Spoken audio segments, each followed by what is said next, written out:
Dijimos ayer que hoy vamos a comenzar explicando el periodo de entreguerras, teniendo en cuenta principalmente los aspectos económicos. Y es lo que vamos a hacer. Principalmente vamos a explicar los aspectos económicos. Ya habíamos dicho que en nuestra opinión o en nuestro criterio, el proceso de evolución mundial desde el punto de vista económico se puede entender como un proceso de la especie humana asociativo y cooperativo inacabado, es decir, un proceso que va increciendo y que ha ido mejorando a medida que los aspectos tecnológicos han permitido esa integración de la humanidad en una organización relativamente conjunta o similar, que a su vez está dividida entre naciones y entre áreas geográficas más extensas que las naciones, a veces continentes, pero que en definitiva supone un proceso, digamos, paulatino de colaboración humana. Y en ese sentido me parece que es un aspecto, digamos, positivo, aunque inacabado. Es decir, un proceso que sigue avanzando en esa dirección y que todavía pues le falta bastante tiempo para llegar a su consolidación máxima. En este proceso, el sometimiento de la organización global e institucional está regido por normas de conducta, principalmente de carácter, digamos, vinculadas al interés particular en la estructura actual del mundo.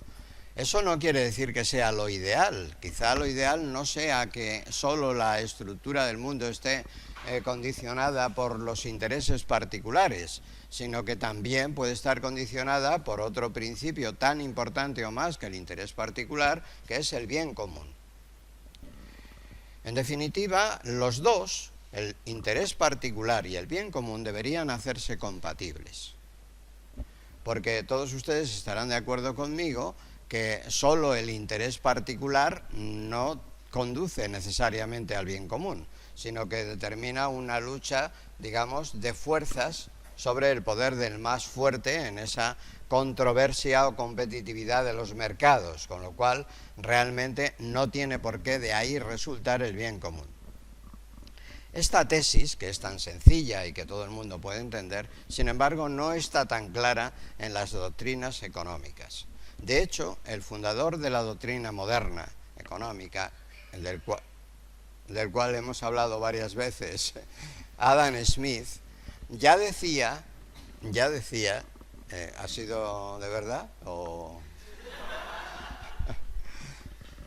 Ya decía el fundador de la doctrina económica, ya decía Adam Smith, lo siguiente, y esto es muy importante que a ustedes se les quede grabada esta cita. Les acabo de decir una idea que voy a insistir en ella, pero ahora voy a volverla a comentar desde el punto de vista de lo que decía Adam Smith. Yo les he dicho que normalmente, y todos me han, he visto caras de asentimiento o conformidad, no he visto ninguna cara que reflejara absoluta disconformidad. Me gustaría saber si hay absoluta disconformidad en alguien. He dicho que el interés propio particular de cada uno debería compatibilizarse en este proceso histórico de avance inacabado hacia un proceso asociativo y cooperativo. El interés particular de cada persona debería acompañarse del bien común. Es decir, deberíamos establecer algunos mecanismos para que ese interés particular sea compatible con el bien común. Porque evidentemente si hay una exclusión de uno de ellos, el sistema no funciona desde un punto de vista humano y coherente. ¿Por qué? Por una sencilla razón. Vuelvo a insistir en esta idea y ahora hablaré de Adam Smith. Por una sencilla razón. El bien común es imprescindible. Si no hay bien común, entonces ¿quién se ocupa de las cosas de las que no se ocupa ningún particular? Se tiene que ocupar alguien. De hecho, para eso está el Estado, para ocuparse de algunos aspectos de los que no se ocupan los particulares. Educación básica, sanidad básica, inversiones básicas, carreteras básicas, comunicaciones básicas. Lo básico lo tiene que hacer alguien. Es en pro del interés común. Bien. Ahora bien, también es verdad que desde el punto de vista particular cada uno busca su propio interés. ¿Por qué? Porque si cada uno no busca su propio desarrollo, es decir, el desarrollo de su propia personalidad y su bien particular, yo pregunto, ¿quién se va a ocupar de usted si usted no se ocupa de sí mismo? Es evidente que cada uno tiene un interés propio totalmente legítimo para su propio desarrollo de su personalidad. Por lo tanto, vuelvo a insistir, ambos, desde un punto de vista lógico, deben ser compatibles. Bien. Ahora bien, pregunto, ¿pudiera ser que uno desplace al otro o el otro al uno y entonces el sistema esté organizado solo en base a uno de estos dos principios? ¿Pudiera ser? Puede ser, puede ser, puede ser.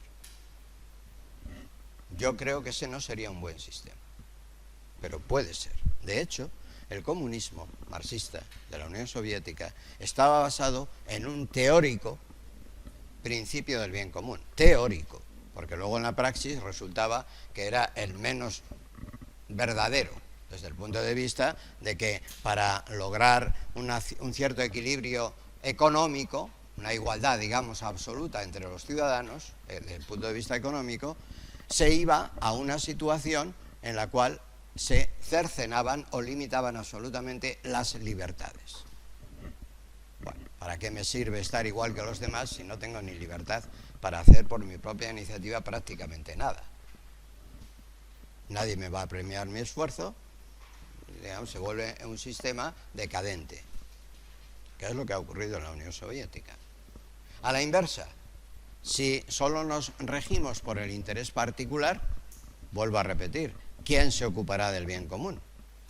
De lo necesario.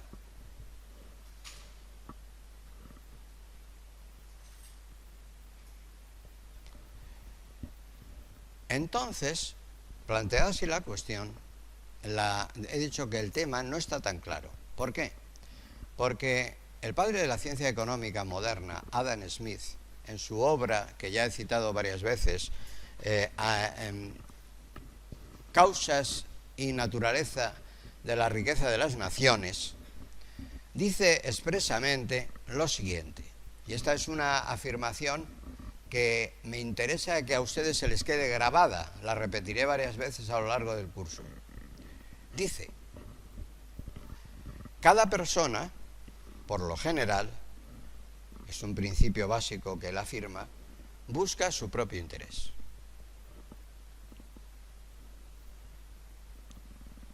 Pero, sin darse cuenta, la búsqueda de cada uno, por cada uno, de su propio interés exclusivo y excluyente, conduce a un bien general de toda la sociedad, dice él, de tal manera que se logra el bien común de una manera mejor que si se hubiera buscado este bien común expresamente.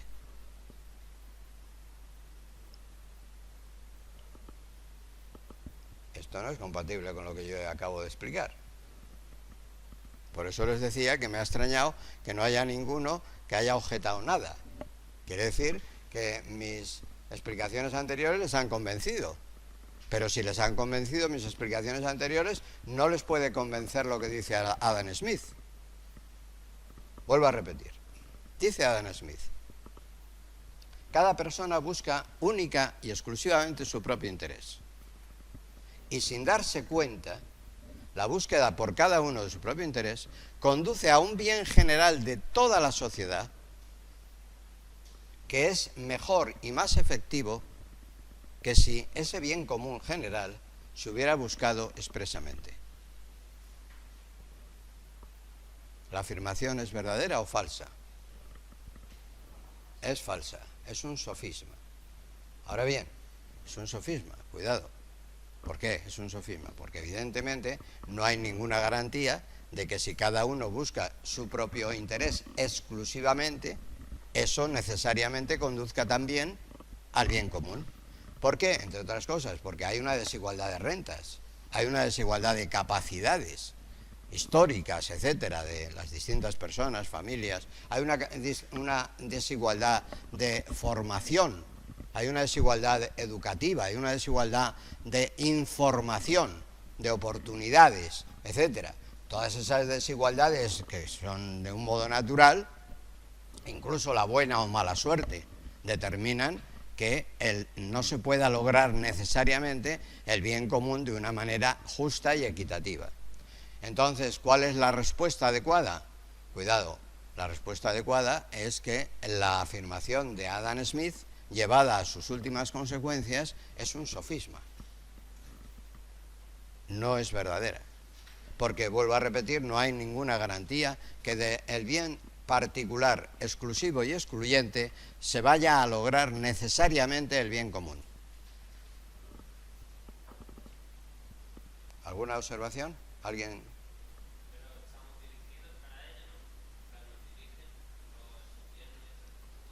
Sí.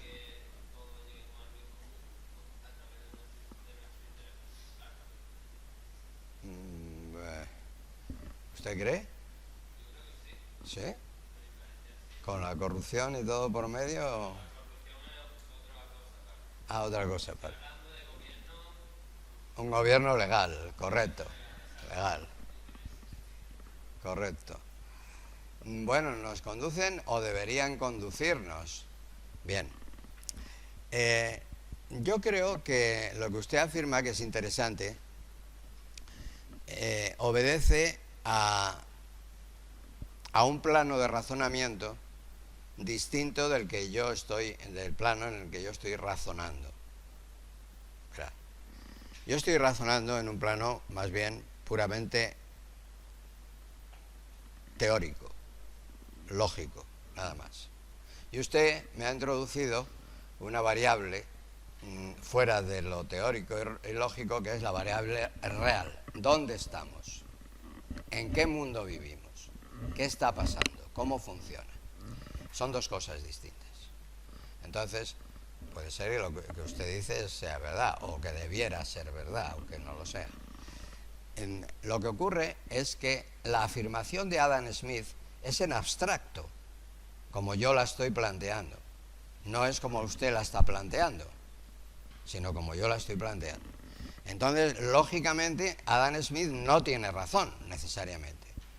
Ahora bien, puede ser que él presupusiera que hay un Estado, y que el Estado se va a encargar de esas cosas que de las que no se encarga ningún ciudadano en particular, que solo busca su propio interés.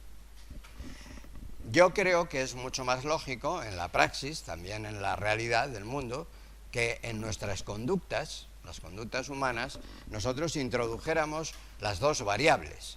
Es decir, busquemos nuestro propio interés, pero al mismo tiempo procuremos que ese interés sea compatible con el bien común.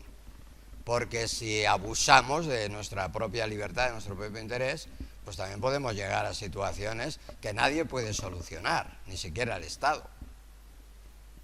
Digamos que puede haber abusos acumulados sobre abusos, etcétera. Entonces hay una desigualdad creciente, y entonces esa desigualdad económica creciente, en la que se traduce las otras desigualdades de capacidades, de méritos, de esfuerzos, de formación, de educación, de suerte, de historia, de patrimonios acumulados, todo eso pues determina que la renta y la riqueza de cada ciudadano al final sean excesivamente desiguales. Y en definitiva se puede dar lugar a un proceso histórico acumulado de abuso de poder.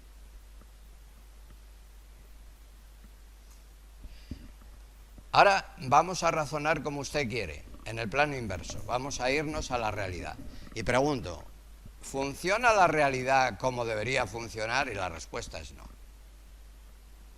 ¿Por qué razón? Aparte de la corrupción, que usted ha dicho que es excepcional, pero aparte de la corrupción, nos vamos a la realidad de que nos encontramos con que la situación general es una situación institucional, digamos, basada en una lucha competitiva. La lucha competitiva, tanto entre particulares, como entre empresas, como entre grupos, como entre regiones, etc. Esa lucha competitiva significa que hay un poder y que hay una conducta, o una acumulación de conductas o intencionalidades. Entonces, claro, si la conducta es exclusivamente, como dice Adam Smith, de buscar el propio interés, estamos muy mal. No es posible lo que usted quisiera. ¿Por qué? Porque al buscar el propio interés sobre poderes muy desiguales, grandes instituciones, pequeñas empresas, o sea, poderes muy desiguales en los mercados, que además acumulan poder económico desde el punto de vista histórico, conduce a mayores desigualdades de poder, un momento. Entonces, estamos determinando una situación donde, digamos, necesitamos mecanismos institucionales de corrección de esos desequilibrios. De hecho, usted diría, bueno, pues para eso están los impuestos justos, y para eso está el Estado, efectivamente.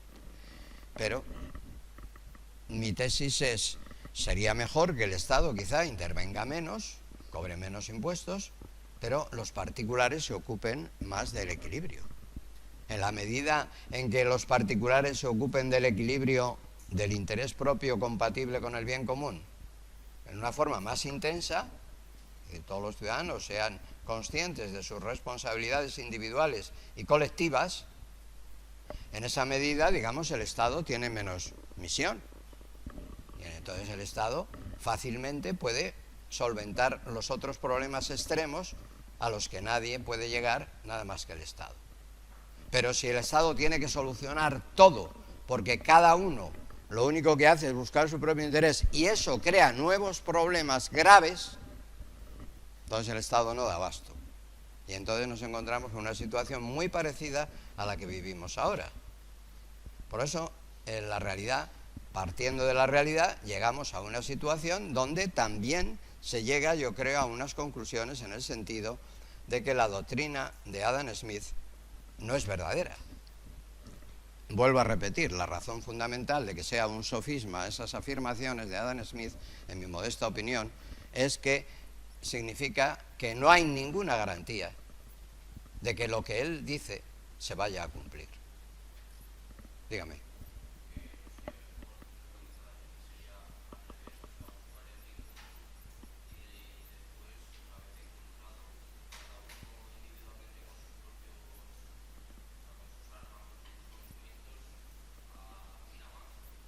Sí, efectivamente, en definitiva usted dice lo mismo que hemos dicho al principio, hacer compatibles los dos, cada uno en su conducta.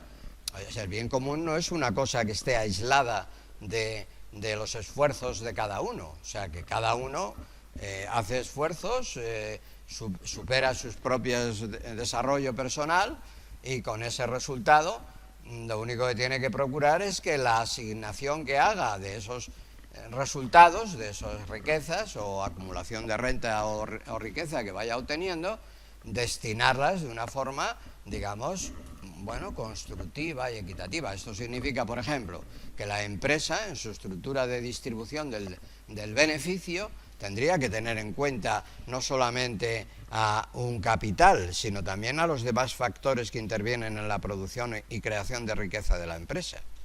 ¿Se da cuenta de lo que le estoy diciendo? Esto significaría una modificación del estatuto de la empresa. Ayer dije, y lo repito, que la sociedad anónima de capital se ha confundido con el concepto de empresa. Pero una empresa no es necesariamente un capital. Una empresa es algo mucho más complejo que un capital. Una empresa es trabajo y capital, y técnica y organización. Eso es una empresa. Todos los factores son imprescindibles.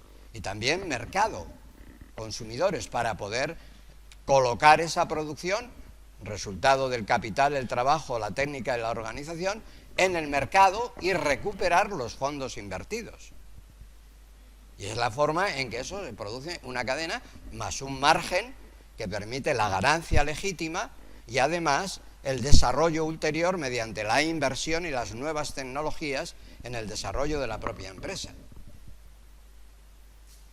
a través de la autofinanciación. Por lo tanto, Lo que usted dice es cierto, pero no son cosas separadas. No es tan fácil como decir, buscamos el bien común y a partir de ese momento ya libertad. No, no, no, la libertad está desde el principio. Lo que pasa es que cuando buscamos y obtenemos el desarrollo de nuestra propia personalidad, nuestro bien propio legítimo, al mismo tiempo tenemos que decir, bueno, esto es lo que yo me merezco porque lo he obtenido legítimamente en los mercados. Vamos a suponer X, ¿no? Ahora, ¿qué hago con esto? ¿Me voy a dedicar a estafar? Pues dice, no, mejor que dedicarme a estafar a otros, me voy a dedicar a reinvertirlo en otras empresas, ¿no? En fin, ¿comprenden lo que le digo? Entonces, esto es la idea básica. Todo esto para decir una idea muy sencilla, que es que en el proceso histórico de cooperación humana hacia un sistema de organización institucional, digamos, global, porque la humanidad en sí misma, a través de lo racional, no conoce fronteras. En ese proceso, lo fundamental es la conducta humana. La conducta humana. El problema es que se nos ha educado para una conducta exclusiva en donde la competitividad es la única ley. Y se olvida el otro elemento fundamental de la creación de riqueza conjunta de la humanidad y de la cooperación, que es la cooperación. Sí, la competitividad no puede sustituir a la cooperación. Dicho en otras palabras, si hay que elegir entre cooperación y competitividad, hay que elegir entonces, en mi opción, la que creo que es mejor, es la cooperación. Aunque la competitividad no se puede excluir desde el punto de vista de la libertad. ¿Se dan cuenta de lo que estamos hablando? Esto es muy importante, porque de todos estos principios depende cuál es la organización jurídica, política y económica, institucional de la sociedad.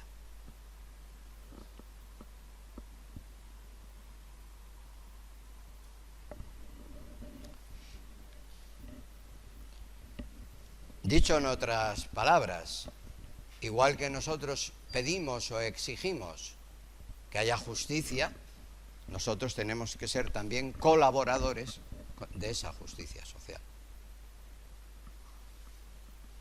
A nadie puede, si todos siguiéramos la expresión de Adam Smith, cada uno busca su propio interés única y exclusivamente, de modo exclusivo y excluyente de cualquier otro principio, propio interés. Si luego hay una catástrofe,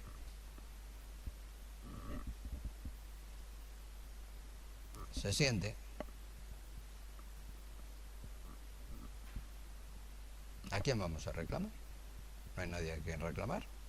Cada uno busca su propio interés, única y exclusivamente. No hay nada que reclamar. Lógicamente eso repugna a la razón, porque existen, evidentemente, situaciones graves, imprevisibles, etcétera, catastróficas incluso, en las cuales es necesario que alguien se ocupe del bien común.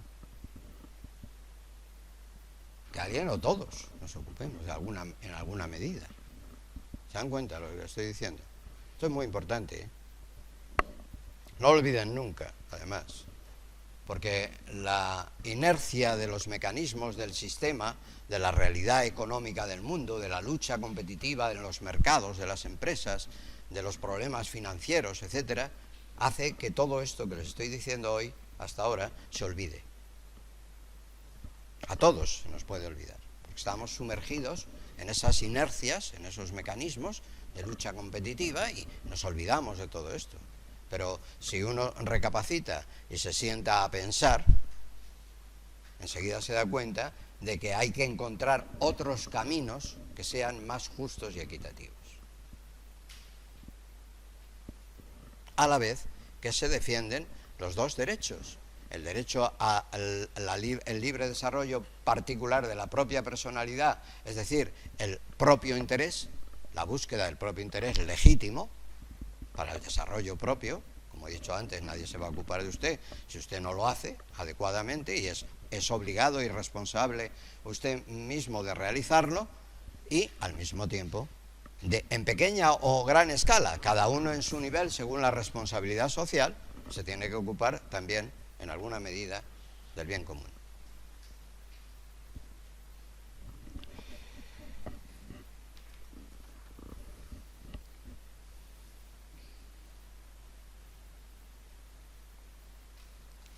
Como veremos, la nueva ONU, que surge después de la Segunda Guerra Mundial, me adelanto un poco,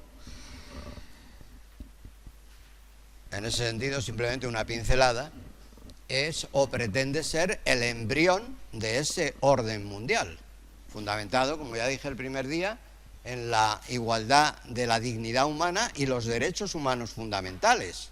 Y a partir de ahí se instituye una estructura, una organización, la ONU, que pretende ser el gobierno mundial. Naturalmente, falta mucho porque no tiene la capacidad de decisión que pudiera tener un verdadero gobierno mundial, y además la estructura organizativa y de su funcionamiento sería muy compleja. Pero evidentemente, bueno, pues es esa idea puesta en marcha y está ahí en alguna medida. Es decir, el Estado universal capaz de crear determinados cauces de aproximación necesarios en la cooperación humana. Digamos que se conduciría a lo que yo he dado en llamar, y lo tienen ustedes en el libro, ya que muchos se han interesado en tener el libro, en una de las conclusiones, me parece que es en la conclusión general, al final del libro, hay un capítulo que dice que vamos abocados a un universalismo ético universal. ¿Por qué? Porque ya dije el primer día también que la capacidad de razonamiento y de entendimiento que tenemos los seres humanos entre nosotros nos obliga, de alguna manera, y nos llama a determinar que tiene que haber un conjunto de normas comunes. De hecho, los derechos humanos fundamentales son esas normas comunes, y que dimanan directamente de la igual dignidad de la persona, de su capacidad racional, de todos los seres humanos por igual. Y evidentemente eso debe tener consecuencias de todo tipo, políticas, jurídicas, económicas, institucionales. ¿Qué ocurre? Sí, en el capítulo de conclusiones, vaya al índice, claro, vaya al índice y ahí lo tiene, pero vamos, no se pierdan ahora en eso, ahora. Ya lo mirarán ustedes en otro momento.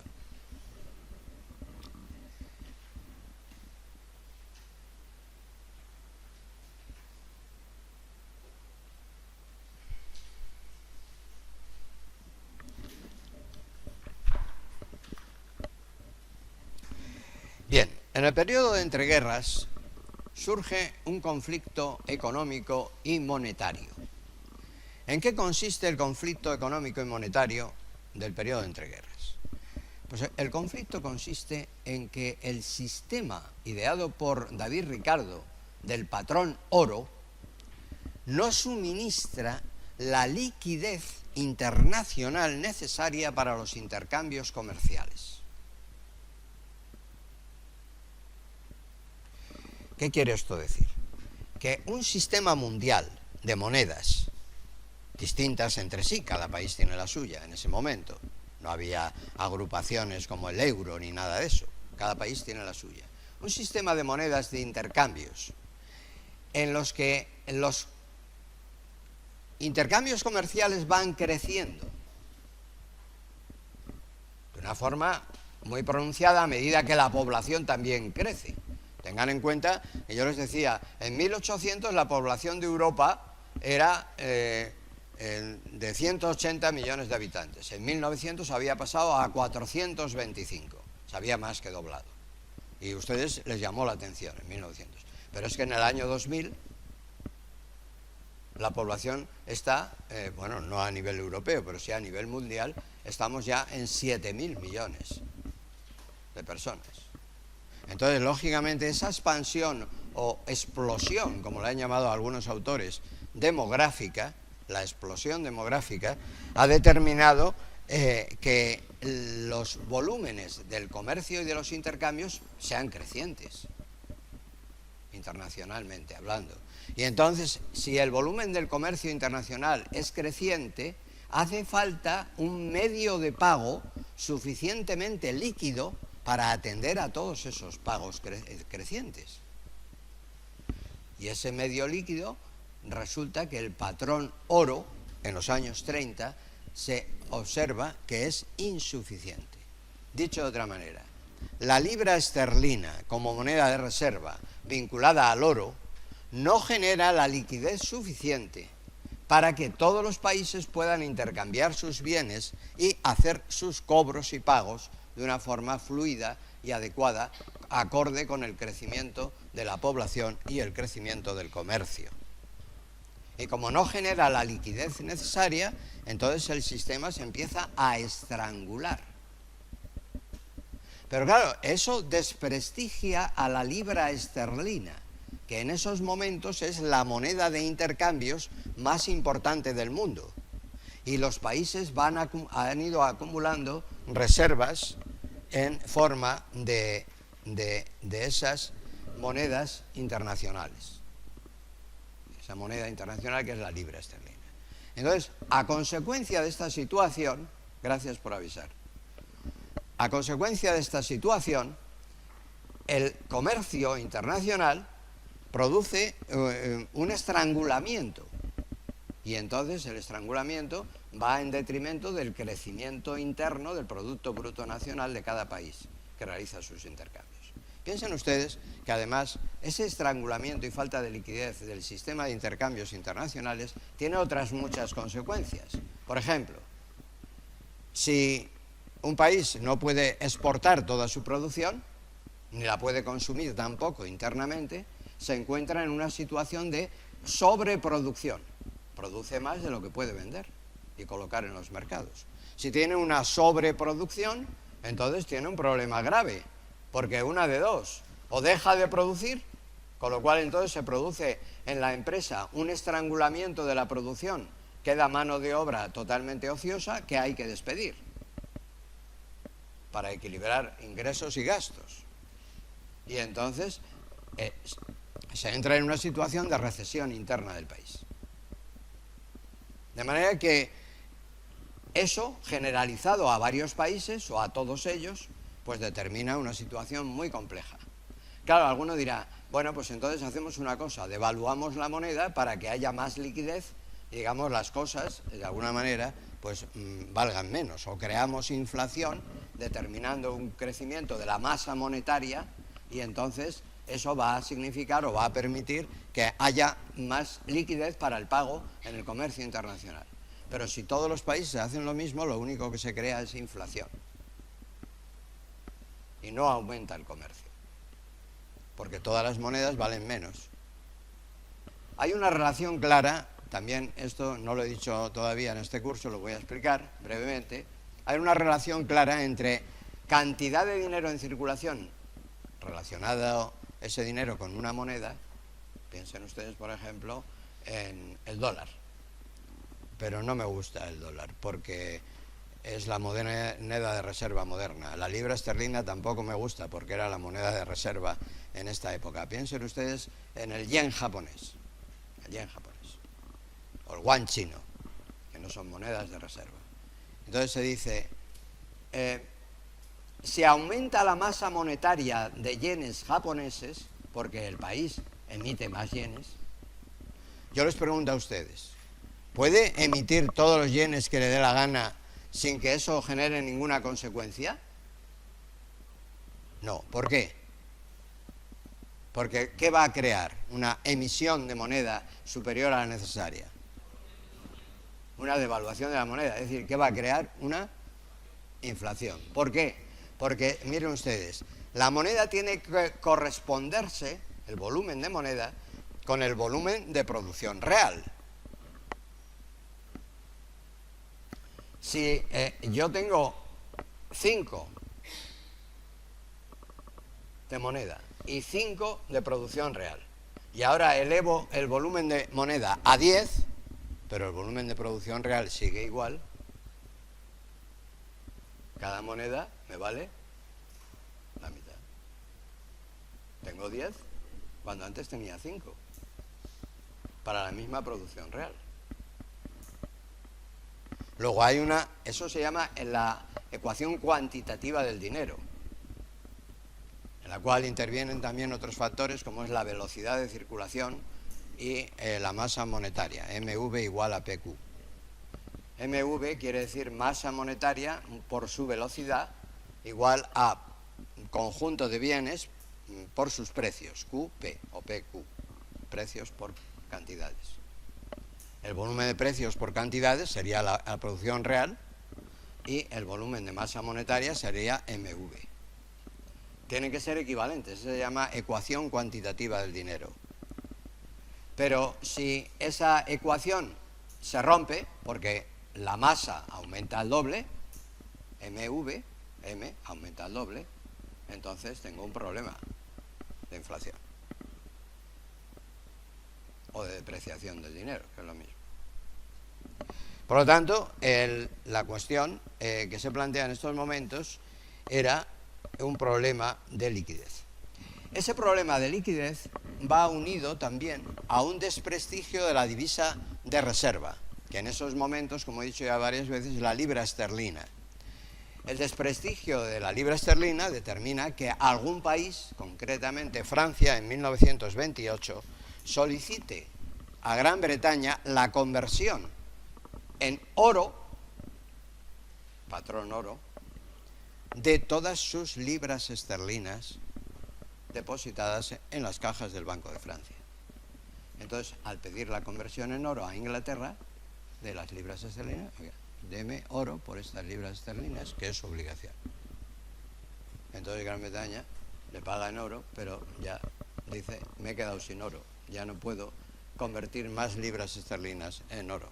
Por lo tanto, el sistema empieza a hacer agua, el desprestigio es absoluto y total de la libra esterlina, y al cabo de 2 años, desde 1928, en el año 30, Gran Bretaña tiene que abandonar el sistema del patrón oro. El abandono por Inglaterra del patrón oro significa el abandono de los demás países. Al mismo tiempo, hay otro problema en este periodo, 1920 a 1930, y es el problema económico de Alemania. Alemania ha perdido la guerra. Francia y Gran Bretaña le exigen unas indemnizaciones del orden de 30.000 millones de dólares. Entonces, por los daños causados en la guerra, debido a que fue un ataque alemán, que ha perdido la guerra. Y entonces, naturalmente, Alemania, como no tiene fondos, crea una inflación galopante para devolver eso en términos de dólares a los países damnificados. Y la consecuencia es que esa inflación interna de Alemania se expande por todo el continente y todos los países empiezan a crear moneda en exceso. Con lo cual, eso determina una cierta devaluación de las monedas, que va unido también a lo que les explicaba yo el otro día de las devaluaciones competitivas para mejorar la exportación. Algunos países creen en ese momento que podrían aumentar los aranceles hacia la importación, contra la importación, para rebajar las importaciones y aumentar al mismo tiempo las exportaciones. Pero claro, varios países hacen la misma medida a la vez, con lo cual si todos aumentan los aranceles para recaudar impuestos arancelarios, disminuir las importaciones y aumentar las exportaciones, resulta que no consiguen el propósito. Y en definitiva, pues todo eso es lo que compromete la situación. Para administrar la deuda, de todos modos, se llega a varias conferencias para administrar el reconocimiento de la deuda de Alemania con respecto a Francia e Inglaterra, y se reúne la comisión Young en 1930. Esa comisión, que se reúne en la ciudad de La Haya, acuerda la forma de devolver por parte de Alemania los fondos a los países damnificados. Sin embargo, esto no se consigue. Digamos que la comisión Young y la forma de devolución no se materializó en ningún momento. Aún así, para administrar los pagos entre los estados, se creó un banco nuevo. Ese banco nuevo fue el Banco Internacional de Pagos de Basilea. Ese banco es un banco interesante, que ustedes conozcan algo de él. El Banco Internacional de Pagos de Basilea es un banco donde sus clientes solo son bancos centrales, no son clientes particulares. Por lo tanto, solo hace operaciones relacionadas con los cobros y pagos, créditos o cualquier otra operación siempre relacionada con un Estado, es decir, con un banco central de un país. Sus clientes nunca pueden ser clientes particulares. ¿Qué tipo de operaciones puede realizar? Pues aparentemente, aunque parece que es un banco que solo va a realizar cuentas corrientes entre estados y pagos y cobros, no. También realiza otras muchas operaciones, como por ejemplo, puede comprar, vender, tener en custodia y guardar oro. También puede comprar, vender divisas. También puede comprar y valorar y realizar valores negociables que no sean acciones, y puede recibir depósitos de los bancos y de los gobiernos y ser agente y corresponsal de bancos centrales para las operaciones internacionales de comercio.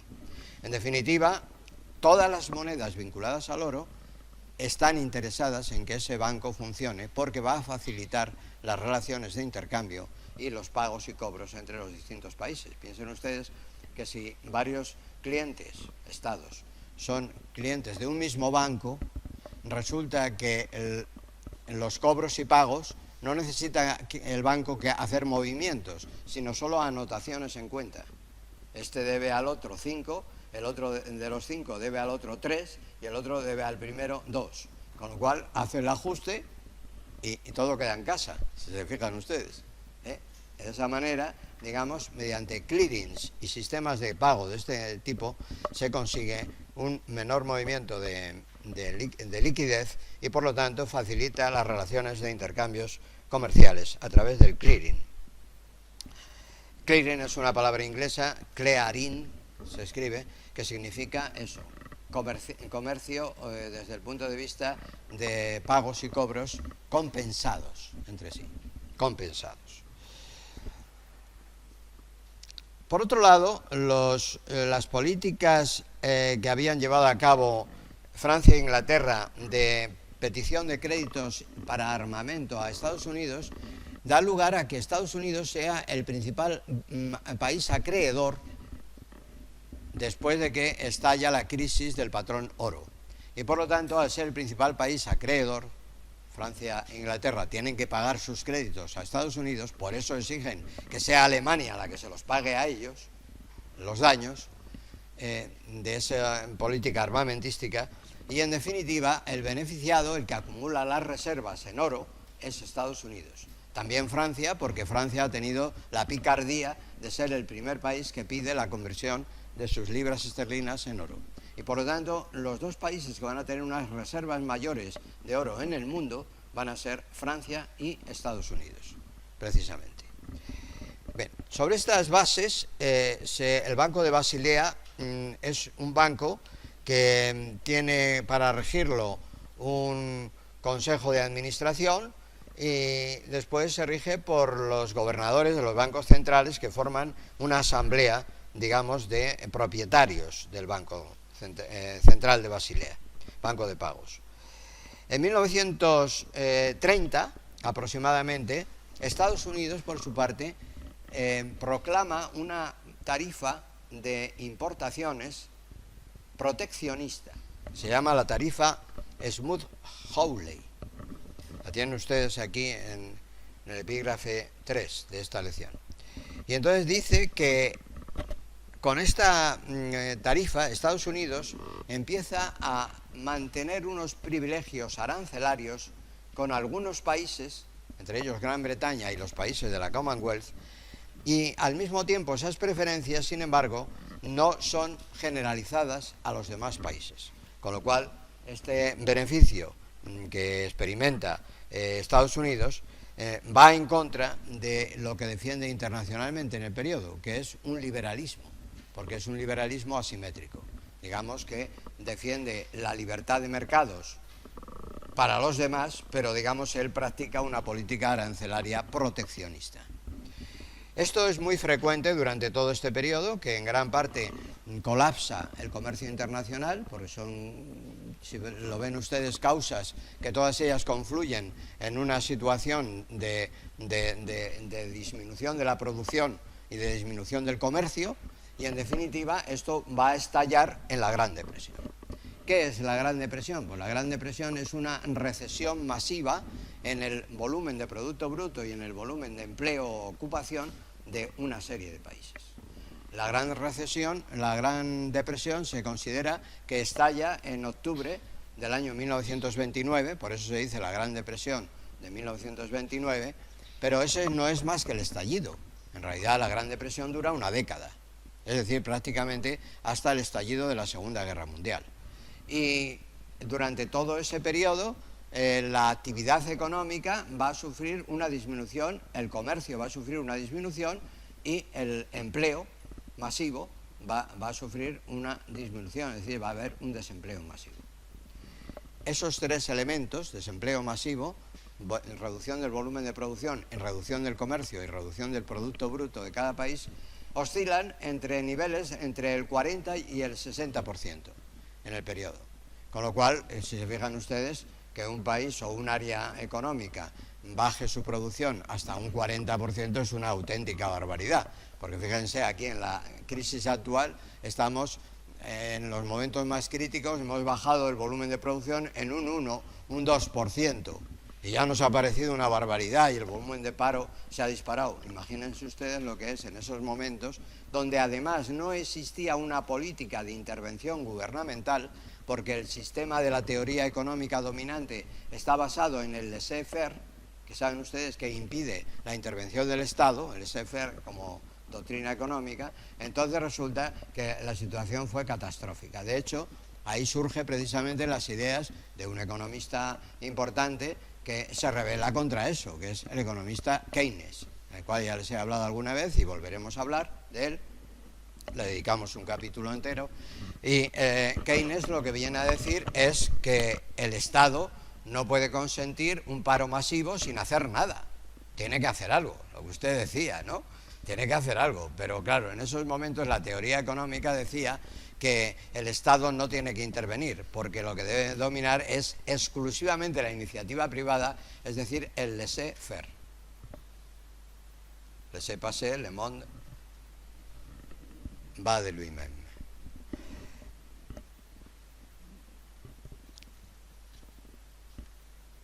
Las consecuencias inmediatas de la Gran Depresión pues fueron las que les acabo de explicar.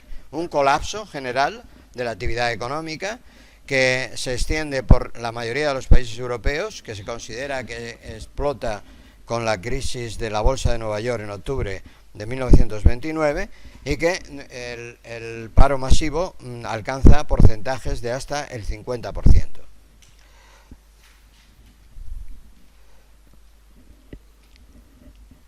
Eso es el caldo de cultivo, si se fijan ustedes, una situación de paro masivo, es el caldo de cultivo de doctrinas fascistas, nacionalistas, comunistas. Es decir, todos los extremos pues convergen en intentar dar soluciones a un problema que es un problema prácticamente insoluble en esos momentos desde el punto de vista de la realidad y de la teoría económica dominante.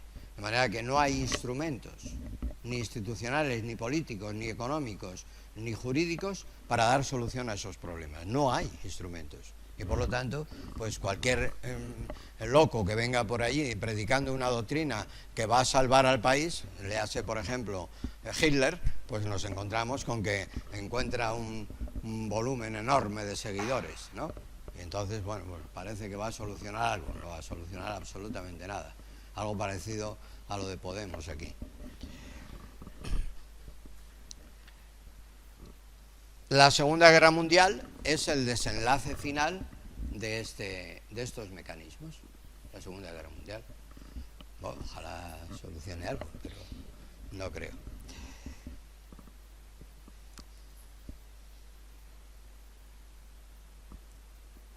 La Segunda Guerra Mundial es ese desenlace porque ya se pone en tela de juicio, y lo veremos por qué, en la nueva política que practica el presidente Roosevelt de Estados Unidos. No solamente Keynes publica su teoría general del empleo, el interés y el dinero, que es la obra básica de Keynes, en 1936, es decir, en plena Gran Depresión, donde aboga por la intervención del Estado, lo cual supone la ruptura del laissez-faire. Ya veremos que incluso él concretamente critica de una manera expresa la doctrina del laissez-faire y propone que la intervención del Estado a través de una política fiscal y una política monetaria totalmente activa. Y también se puede completar con políticas industriales, laborales, etc. Pero es que el presidente Roosevelt y sus asesores se le adelantan a Keynes en la praxis. Y de hecho, el presidente Roosevelt, que accede al poder en 1933 por primera vez, después es reelegido por segunda vez en 1936 y por tercera vez en 1940, y muere en abril de 1945, presidente Roosevelt, ya aboga y practica, pone en marcha una política económica nueva. El New Deal, nueva política económica. Una política económica nueva. Nueva quiere decir, pues distinta del laissez-faire, en definitiva. Una política de intervención del Estado.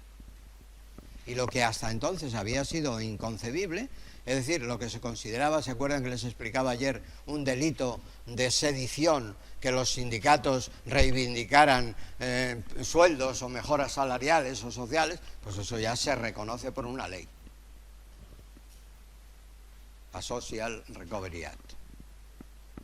Y también se reconocen que el Estado tiene que realizar inversiones masivas en infraestructuras, en desarrollo de territorios, en comunicaciones, en puentes, canales, en ríos, que permitan el abastecimiento de las poblaciones. Y de hecho, pues todo esto es la nueva política de Roosevelt. La nueva política de Roosevelt supone romper los paradigmas del equilibrio automático del laissez-faire. Y de hecho, también ataca a los problemas del paro obrero a través de esas inversiones masivas. Y entonces, digamos, nos encontramos con que el propio Keynes, de alguna manera, en 1936, nada más empezar, digamos, la aplicación de esta política, ya publica su obra en la cual pues viene a decir que el comercio internacional tiene que ser un comercio equilibrado y que no puede ser, digamos, de forma competitiva de tal manera que el más fuerte acabe con el más débil y, en definitiva, las crisis se trasladen de unos países a otros de tal manera que gobiernen y dominen los países más fuertes o poderosos en el comercio internacional, o que tengan mayores industrias de mayor tamaño y con mayor y mejor tecnología, y que eso puede redundar en un desequilibrio creciente histórico y que, por lo tanto, hay que corregirlo. Todo eso lo publica Keynes en su teoría general de 1936. Pero al mismo tiempo la nueva política económica va a aplicarse de una forma expresa en favor de las nuevas políticas y en unos puntos que abarcan toda la gama de las actividades socioeconómicas. En primer lugar, el tema bancario. El sistema bancario supone que los bancos insanos deben dejarlos caer o quebrar y que se deben salvar solo los bancos sanos. Esto significa que los bancos insanos deben cerrar y el gobierno, de una forma ordenada, tiene que procurar salvar los bancos sanos, que tengan una solvencia económica, aunque puedan tener algún problema de liquidez a corto plazo, que eso sí les puede solventar o ayudar el propio gobierno, el propio Estado. Porque piensen ustedes que un banco no es más que un conjunto de depósitos y créditos. El conjunto de depósitos es la base económica del banco, no el capital. El capital no es más que una pequeña parte del volumen de depósitos que tiene el banco, muy pequeña, no suele llegar ni al 10%. Ahora cada vez se va exigiendo que ese capital sea un poco mayor, ya se llega al 10%, pero durante muchas épocas los capitales del banco eran mínimos y todo el volumen era sus depósitos. Y por otro lado están sus créditos, es decir, los créditos que el banco concede al mercado, a los particulares, a las empresas, etc. La diferencia del tipo de interés que pague por sus depósitos y el tipo de interés que cobre por sus créditos, eso determina el equilibrio entre costes y ingresos y costes, y en definitiva el beneficio. Bien, pues entonces un banco, que es una estructura tan sencilla como esa, luego ya tiene muchas complejidades, porque claro, tiene impagados, tal, etcétera. La cuestión del banco son 3 principios básicos que debe reunir un banco. Es solvencia, liquidez y rentabilidad. Solvencia quiere decir que el volumen de sus créditos sean lo suficientemente solventes para atender el pago a todos sus depositantes. Solvencia. Liquidez quiere decir que además de ser solvente, por lo tanto ser equilibrado en ese punto fundamental, tiene que tener en los momentos precisos en los que tiene que devolver los depósitos, tiene que tener la liquidez suficiente y por lo tanto los activos, créditos, tienen que a su vez generar una liquidez suficiente en el momento adecuado. Porque claro, si no genera suficiente liquidez en el momento adecuado, puede ser solvente, porque tiene muchos créditos que se le van a pagar, pero no tiene liquidez. Vienen los depositantes a retirar sus fondos y no les puede dar sus fondos. Por lo tanto, necesita solvencia y liquidez. ¿Qué ocurre con la liquidez? Que si la liquidez, un banco que sea solvente, por eso dice el mecanismo este, que solamente se van a permitir quebrar a los bancos insanos. A los bancos sanos se les va a permitir, incluso con ayudas públicas. ¿Por qué? Porque solo los bancos sanos se supone que pueden tener un problema circunstancial, ocasional de liquidez, pero no de solvencia. Si tienen un problema de liquidez, entonces el Estado actúa como un banco o prestamista a los bancos de última instancia. Es el Estado el que les da crédito a los bancos, aumentando la masa monetaria. Aumenta la masa monetaria y le dice al banco, tenga usted para su liquidez. Ya me lo devuelve inmediatamente en tal plazo o de tal manera. Y entonces los bancos, ya el problema de liquidez queda solventado siempre que sean solventes. Si no son solventes no hay nada que hacer, porque es tirar el dinero en un pozo sin fondo. Porque el banco va a quebrar. Y por último, el banco, como toda empresa, es una empresa. El banco es una empresa, una sociedad anónima, como cualquier otra. Entonces tiene ingresos y gastos. Toda empresa tiene que tener un saldo positivo entre ingresos y gastos, porque no puede permanentemente tener un saldo negativo.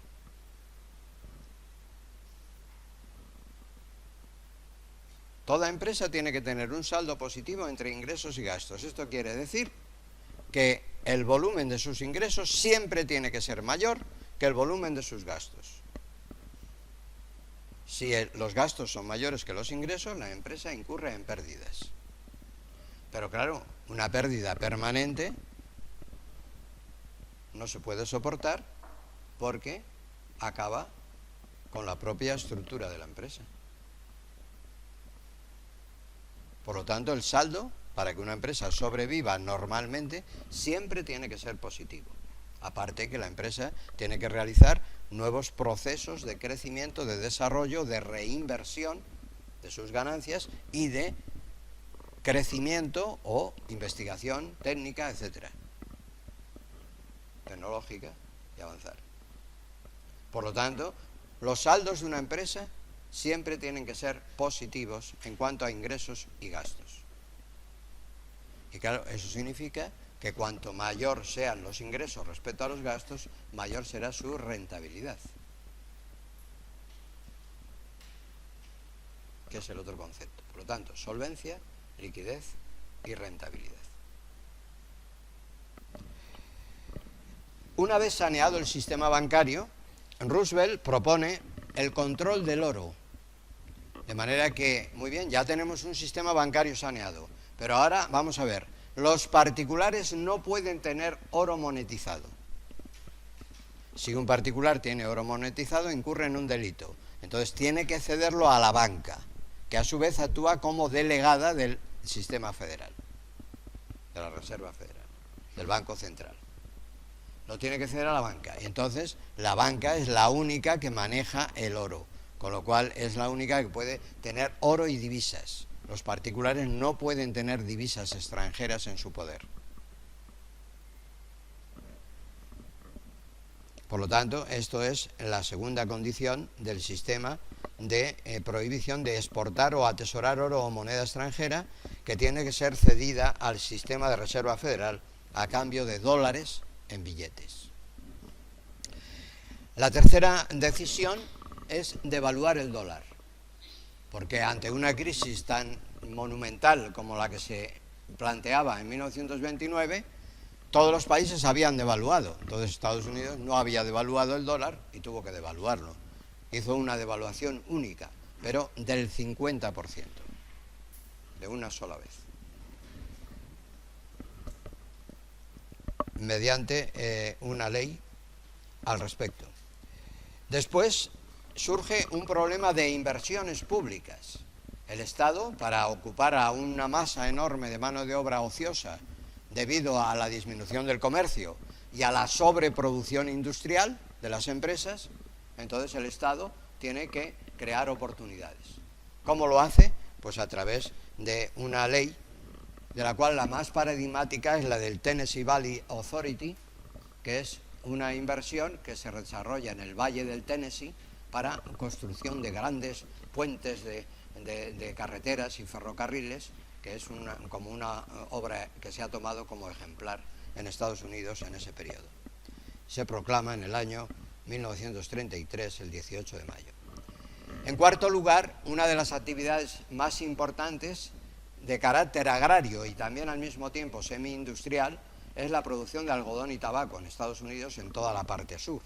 Entonces se proclama una ley de reforma agraria para que los terratenientes empiecen a ceder parte de sus tierras a los campesinos y de esa manera, digamos, se redistribuye la tierra mediante indemnizaciones del Estado, etcétera, en una reforma agraria. El Estado compra las tierras y después proclama el mecanismo de redistribución de las tierras entre los particulares que las trabajan.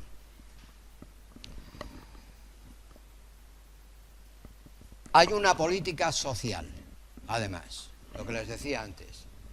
Se reconoce que el trabajador tiene derechos, por primera vez, claro, porque se ha proclamado la Organización Internacional del Trabajo en 1919 y ha establecido que los trabajadores tienen derechos en su contrato, que no se les puede tratar como si fueran animales, trabajando de sol a sol y sin ninguna clase de derechos. Y entonces se establece una ley por primera vez en la que se defiende, en primer lugar, un paro, el derecho al subsidio de desempleo, el derecho a un seguro público de invalidez y a un seguro público de vejez. También se organiza un sistema de negociación colectiva, trabajadores y empresarios, y se regula por primera vez el derecho de huelga como un derecho legítimo de los trabajadores. Hasta entonces el derecho de huelga era delito de sedición. A partir de ese momento el derecho de huelga pasa a ser un derecho, por primera vez, en 1935, mediante una ley laboral de relaciones que se llama National Labor Relations Act, de 5 de julio de 1935. Y por último, se reforma la administración y las relaciones internacionales, la administración de justicia. Para reformar la administración de justicia, como Roosevelt es reelegido en 1936 y vuelve a ser reelegido en 1940, entonces aprovecha, digamos, estas reelecciones para modificar la estructura del Tribunal Supremo. Como saben, en Estados Unidos el Tribunal Supremo modifica la Constitución, establece enmiendas a la Constitución norteamericana y puede modificarla solo directamente el Tribunal Supremo a través de esas enmiendas que pueden ser aprobadas o rechazadas por el Tribunal Supremo, y entonces eso modifica la Constitución. De hecho, hay varias enmiendas muy importantes que han beneficiado a los trabajadores, etcétera, para la reforma del sistema jurídico. Y eso se hace mediante una reorganización del sistema jurídico en un acta o en una ley que se denomina Judiciary Reorganization Bill. También hay una política de relaciones internacionales de buena vecindad. Por primera vez se entiende que Latinoamérica son los vecinos, que interesa que exista una combinación o una coordinación de relaciones interesantes con el continente sur de América, y se establece una ley de neutralidad respecto a los países sudamericanos y centroamericanos. Y por último, se crea un Consejo de Defensa Nacional ante la gravedad de los acontecimientos. Todo esto en noviembre de 1940. En diciembre de 1941, el 7 de diciembre, se produce el ataque japonés a Pearl Harbor. El 7 de diciembre. El 8, el día siguiente, de diciembre de 1941, Estados Unidos declara la guerra a Japón. Y a continuación, como Japón está asociado por el eje con Alemania e Italia, declara la guerra también a Alemania e Italia. Poco después ya se producirá lo que todos sabemos, que es el desembarco de las tropas norteamericanas en Normandía y en la terminación de la Segunda Guerra Mundial. Bien, nos quedamos aquí por hoy.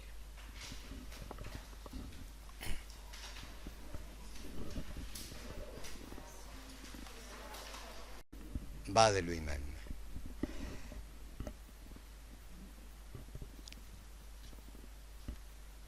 Las consecuencias inmediatas de la Gran Depresión pues fueron las que les acabo de explicar. Un colapso general de la actividad económica que se extiende por la mayoría de los países europeos, que se considera que explota con la crisis de la Bolsa de Nueva York en octubre de 1929, y que el paro masivo alcanza porcentajes de hasta el 50%.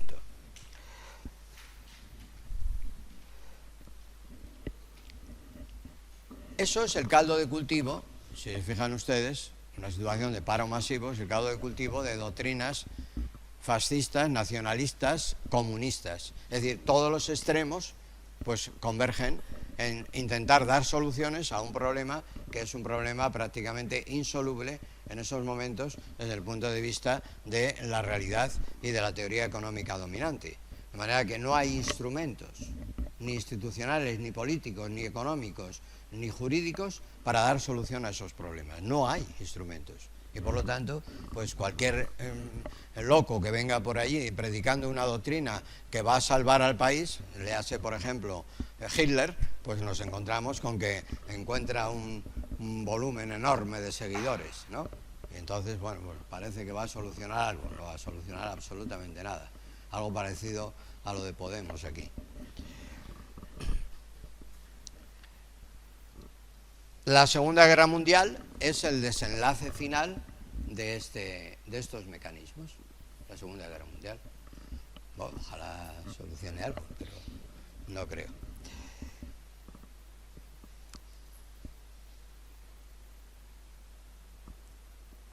La Segunda Guerra Mundial es ese desenlace porque ya se pone en tela de juicio, y lo veremos por qué, en la nueva política que practica el presidente Roosevelt de Estados Unidos.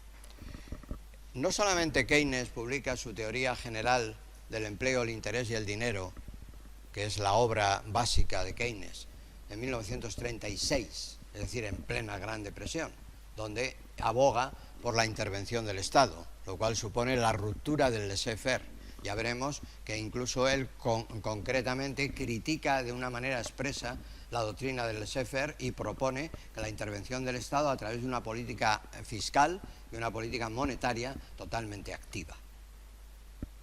Y también se puede completar con políticas industriales, laborales, etc. Pero es que el presidente Roosevelt y sus asesores se le adelantan a Keynes en la praxis. Y de hecho, el presidente Roosevelt, que accede al poder en 1933 por primera vez, después es reelegido por segunda vez en 1936 y por tercera vez en 1940, y muere en abril de 1945, presidente Roosevelt, ya aboga y practica, pone en marcha una política económica nueva. el New Deal, nueva política económica. Una política económica nueva. Nueva quiere decir, pues distinta del laissez-faire, en definitiva. Una política de intervención del Estado. Y lo que hasta entonces había sido inconcebible, es decir, lo que se consideraba, ¿se acuerdan que les explicaba ayer, un delito de sedición, que los sindicatos reivindicaran sueldos o mejoras salariales o sociales? Pues eso ya se reconoce por una ley, la Social Recovery Act. Y también se reconocen que el Estado tiene que realizar inversiones masivas en infraestructuras, en desarrollo de territorios, en comunicaciones, en puentes, canales, en ríos, que permitan el abastecimiento de las poblaciones. Y de hecho, pues todo esto es la nueva política de Roosevelt. La nueva política de Roosevelt supone romper los paradigmas del equilibrio automático del laissez-faire. Y de hecho, también ataca a los problemas del paro obrero a través de esas inversiones masivas. Y entonces, digamos, nos encontramos con que el propio Keynes, de alguna manera, en 1936, nada más empezar, digamos, la aplicación de esta política, ya publica su obra en la cual pues viene a decir que el comercio internacional tiene que ser un comercio equilibrado y que no puede ser, digamos, de forma competitiva de tal manera que el más fuerte acabe con el más débil y, en definitiva, las crisis se trasladen de unos países a otros de tal manera que gobiernen y dominen los países más fuertes o poderosos en el comercio internacional, o que tengan mayores industrias de mayor tamaño y con mayor y mejor tecnología, y que eso puede redundar en un desequilibrio creciente histórico y que, por lo tanto, hay que corregirlo. Todo eso lo publica Keynes en su teoría general de 1936.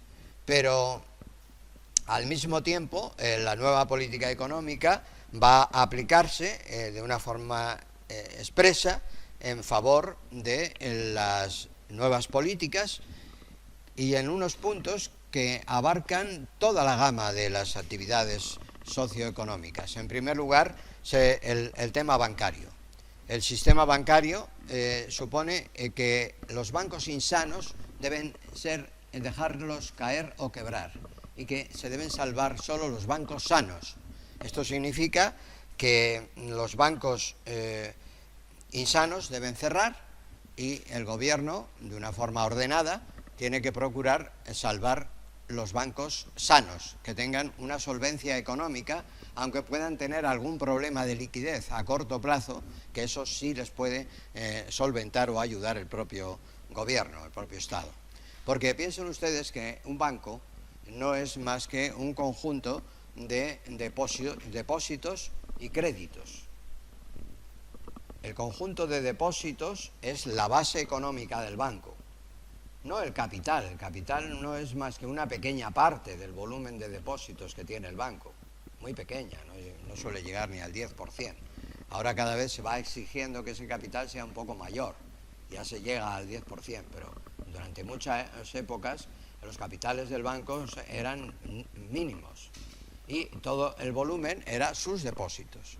Y por otro lado están sus créditos, es decir, los créditos que el banco concede al mercado, a los particulares, a las empresas, etc.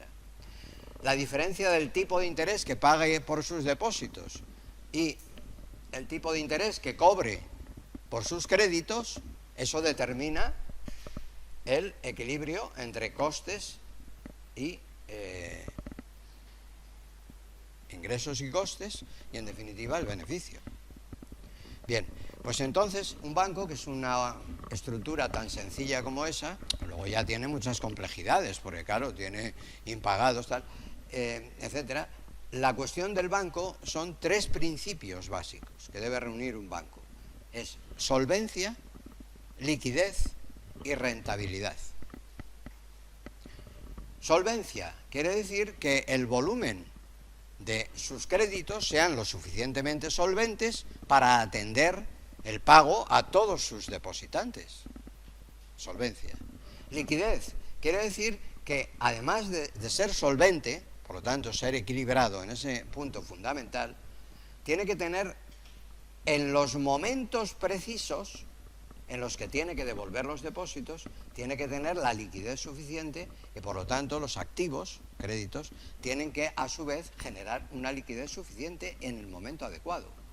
Porque claro, si no genera suficiente liquidez en el momento adecuado, puede ser solvente, porque tiene muchos créditos que se le van a pagar, pero no tiene liquidez. Vienen los depositantes a retirar sus fondos, no les puede dar sus fondos. Por lo tanto, necesita solvencia y liquidez.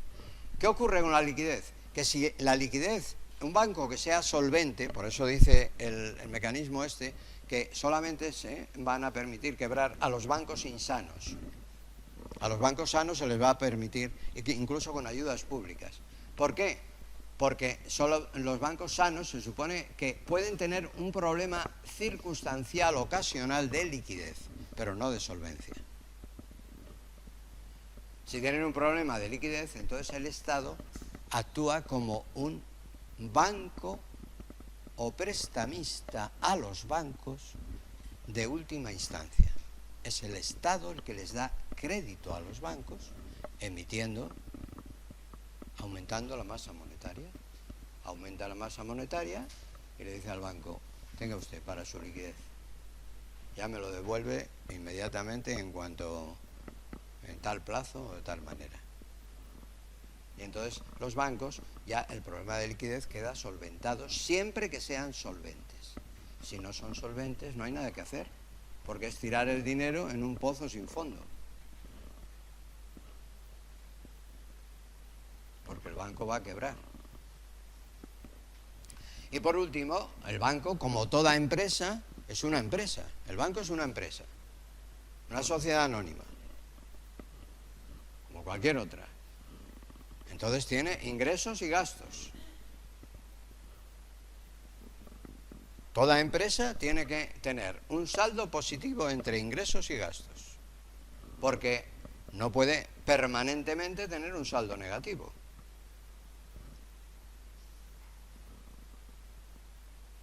Toda empresa tiene que tener un saldo positivo entre ingresos y gastos. Esto quiere decir que el volumen de sus ingresos siempre tiene que ser mayor que el volumen de sus gastos.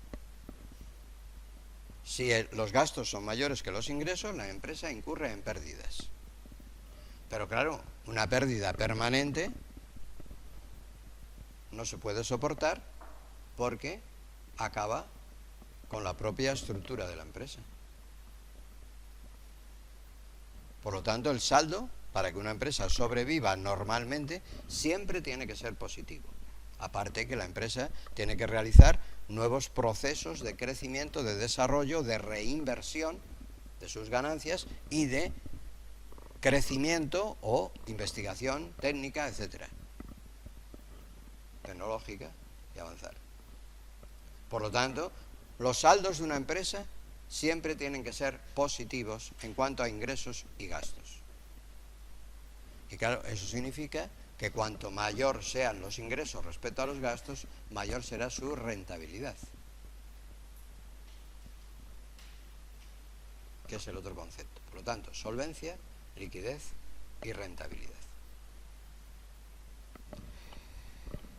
Una vez saneado el sistema bancario, Roosevelt propone el control del oro. De manera que, muy bien, ya tenemos un sistema bancario saneado, pero ahora vamos a ver, los particulares no pueden tener oro monetizado. Si un particular tiene oro monetizado, incurre en un delito. Entonces tiene que cederlo a la banca, que a su vez actúa como delegada del sistema federal, de la Reserva Federal, del Banco Central. Lo tiene que ceder a la banca. Y entonces la banca es la única que maneja el oro, con lo cual es la única que puede tener oro y divisas. Los particulares no pueden tener divisas extranjeras en su poder. Por lo tanto, esto es la segunda condición del sistema de prohibición de exportar o atesorar oro o moneda extranjera, que tiene que ser cedida al sistema de Reserva Federal a cambio de dólares en billetes.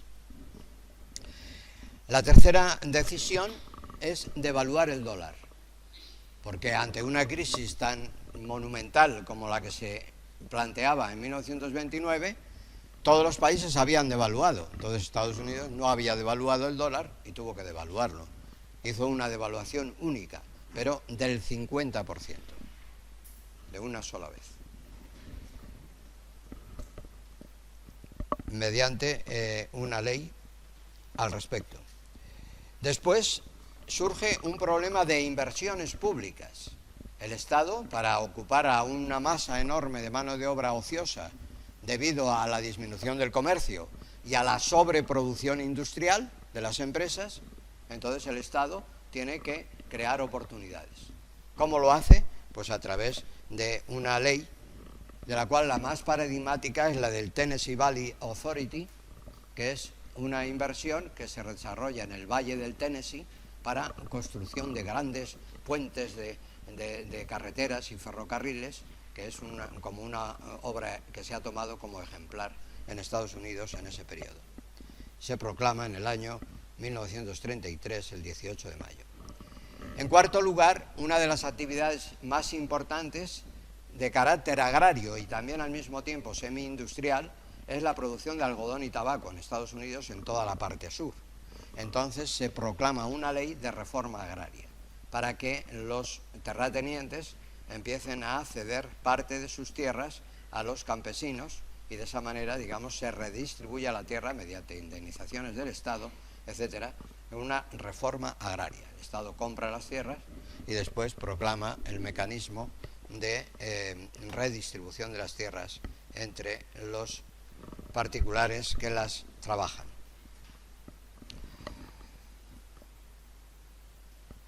Hay una política social, además, lo que les decía antes. Se reconoce que el trabajador tiene derechos, por primera vez, claro, porque se ha proclamado la Organización Internacional del Trabajo en 1919 y ha establecido que los trabajadores tienen derechos en su contrato, que no se les puede tratar como si fueran animales, trabajando de sol a sol y sin ninguna clase de derechos. Y entonces se establece una ley por primera vez en la que se defiende, en primer lugar, un paro, el derecho al subsidio de desempleo, el derecho a un seguro público de invalidez y a un seguro público de vejez.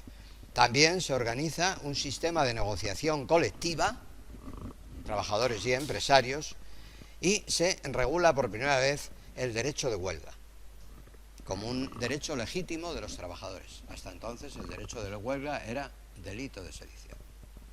A partir de ese momento el derecho de huelga pasa a ser un derecho, por primera vez, en 1935,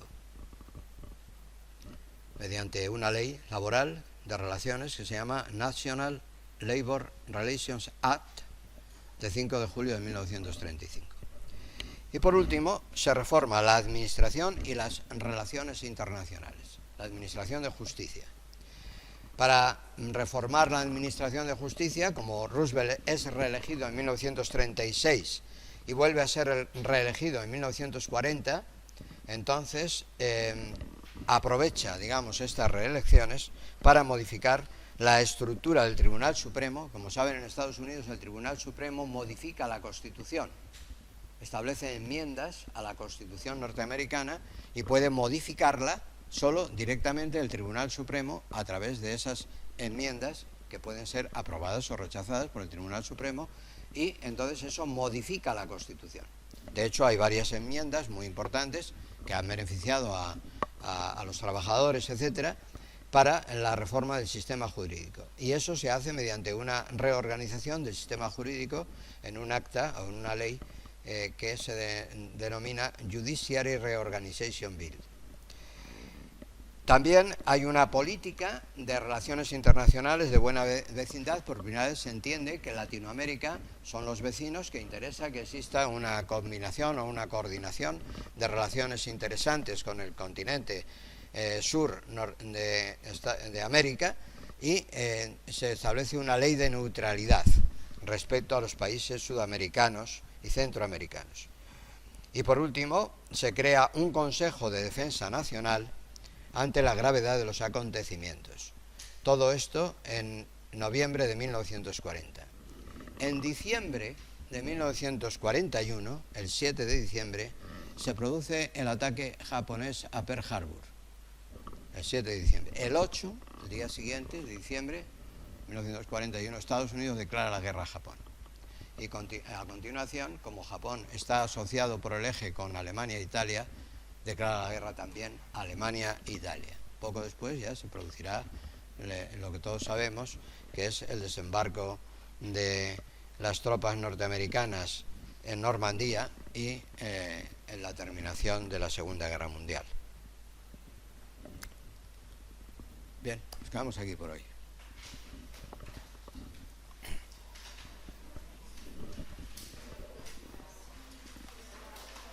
Ociosa debido a la disminución del comercio y a la sobreproducción industrial de las empresas, entonces el Estado tiene que crear oportunidades. ¿Cómo lo hace? Pues a través de una ley, de la cual la más paradigmática es la del Tennessee Valley Authority, que es una inversión que se desarrolla en el Valle del Tennessee para construcción de grandes puentes de carreteras y ferrocarriles, que es como una obra que se ha tomado como ejemplar en Estados Unidos en ese periodo. Se proclama en el año 1933, el 18 de mayo.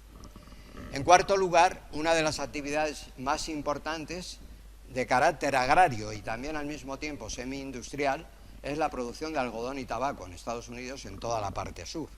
Entonces se proclama una ley de reforma agraria para que los terratenientes empiecen a ceder parte de sus tierras a los campesinos y de esa manera, digamos, se redistribuye la tierra mediante indemnizaciones del Estado, etcétera, en una reforma agraria. El Estado compra las tierras y después proclama el mecanismo de redistribución de las tierras entre los particulares que las trabajan.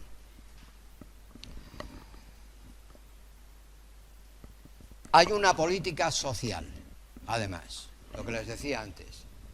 Se reconoce que el trabajador tiene derechos, por primera vez, claro, porque se ha proclamado la Organización Internacional del Trabajo en 1919 y ha establecido que los trabajadores tienen derechos en su contrato, que no se les puede tratar como si fueran animales, trabajando de sol a sol y sin ninguna clase de derechos. Y entonces se establece una ley por primera vez en la que se defiende, en primer lugar, un paro, el derecho al subsidio de desempleo, el derecho a un seguro público de invalidez y a un seguro público de vejez.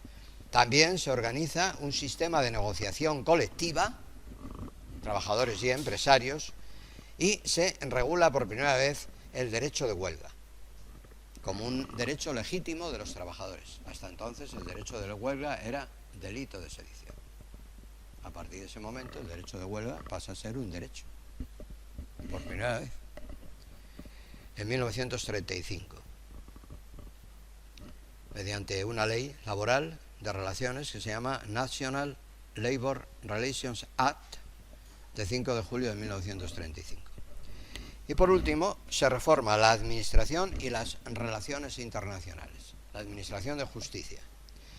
Para reformar la administración de justicia, como Roosevelt es reelegido en 1936 y vuelve a ser reelegido en 1940, entonces aprovecha, digamos, estas reelecciones para modificar la estructura del Tribunal Supremo. Como saben, en Estados Unidos el Tribunal Supremo modifica la Constitución, establece enmiendas a la Constitución norteamericana y puede modificarla solo directamente el Tribunal Supremo a través de esas enmiendas que pueden ser aprobadas o rechazadas por el Tribunal Supremo, y entonces eso modifica la Constitución.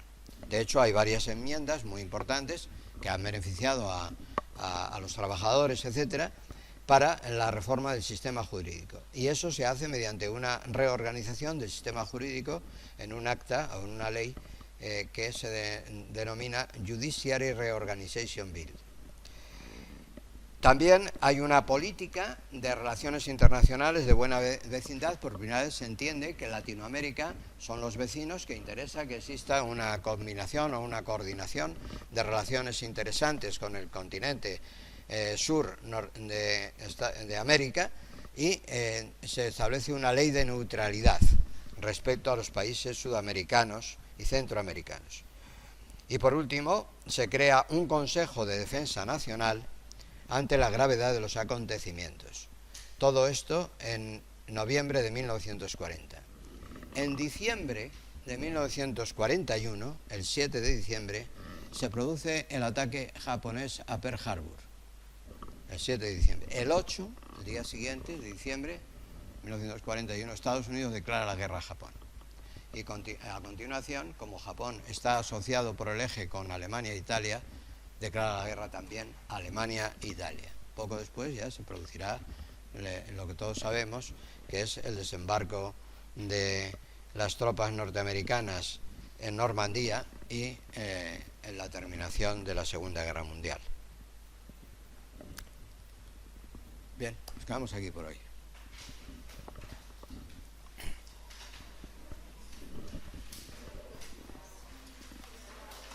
Reorganization Bill. También hay una política de relaciones internacionales de buena vecindad. Por primera vez se entiende que Latinoamérica son los vecinos, que interesa que exista una combinación o una coordinación de relaciones interesantes con el continente sur de América, y se establece una ley de neutralidad respecto a los países sudamericanos y centroamericanos. Y por último, se crea un Consejo de Defensa Nacional ante la gravedad de los acontecimientos. Todo esto en noviembre de 1940. En diciembre de 1941, el 7 de diciembre, se produce el ataque japonés a Pearl Harbor. El 7 de diciembre. El 8, el día siguiente, de diciembre de 1941, Estados Unidos declara la guerra a Japón. Y a continuación, como Japón está asociado por el eje con Alemania e Italia, declara la guerra también a Alemania e Italia. Poco después ya se producirá lo que todos sabemos, que es el desembarco de las tropas norteamericanas en Normandía y en la terminación de la Segunda Guerra Mundial. Bien, nos quedamos aquí por hoy.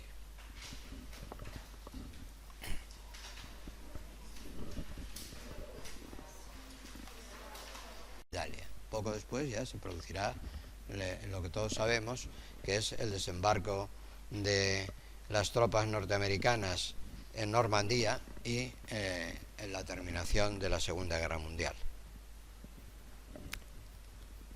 Bien, nos quedamos aquí por hoy.